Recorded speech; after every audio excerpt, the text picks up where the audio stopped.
আজকে আমি কথা বলবো চিত্ত ঘোষাল রচনা সংগ্রহের প্রথম খণ্ড থেকে স্বর্ণ তিমির উপন্যাসটি নিয়ে। এই উপন্যাসটি সত্যই পড়ে শেষ করেছি। বইটির প্রকাশক হচ্ছে সুচেতনা পাবলিকেশন। তো এই উপন্যাস হচ্ছে এক বিত্তশালী পিতার পুত্র জয়ন্তকে নিয়ে। জয়ন্ত হচ্ছে এই উপন্যাসের প্রধান চরিত্র। তার বাবা একজন বড় শিল্পপতি, তার কারখানা রয়েছে এবং তার বাবার সঙ্গে তার মায়ের কিন্তু খুব একটা কাছের সম্পর্ক নয়।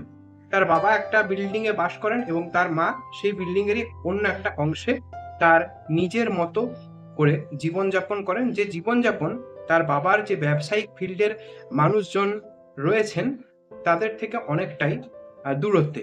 এবং এই জয়ন্ত এবং তার বোন তাদের মায়ের স্নেহ ছায়ায় তার শিক্ষা সংস্কৃতির অঙ্গনে বেড়ে উঠেছে।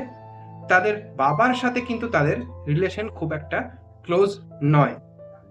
তো স্বাভাবিকভাবেই জয়ন্ত একটু অন্যরকম সমাজের আর পাঁচটা মানুষের থেকে, এবং হঠাৎ করেই তার একদিন মাতৃবিয়োগ ঘটে এবং তারপরেই তার এবং তার বোনের একটা মেন্টাল ক্রাইসিস এই উপন্যাসে দেখতে পাওয়া যায়। এবং জয়ন্ত তার বাবাকে আলাদা রকমভাবে এরপর চিনতে পারে। তার বাবা তাদের ব্যবসায় তাকে যোগ দেওয়ার কথা বলেন এবং আস্তে আস্তে জয়ন্ত সেই ব্যবসার সাথে পরিচিত হয়, কারখানার সাথে পরিচিত হয়, কারখানার মানুষজনদের সাথে পরিচিত হয় এবং এক রূঢ় কঠিন বাস্তবের সে মুখোমুখি হয় এবং একটা মেন্টাল ক্রাইসিসের মধ্যে দিয়ে যায় সেই পুরো উপন্যাস জুড়ে।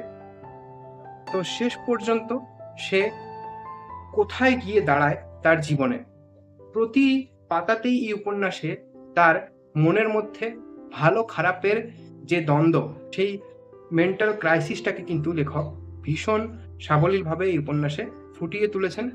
উপন্যাসটা পড়ে আমার খুব ভালো লেগেছে।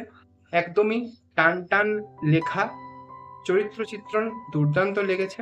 আমি চাইবো আপনি উপন্যাসটি অবশ্যই একবার পড়ে দেখুন।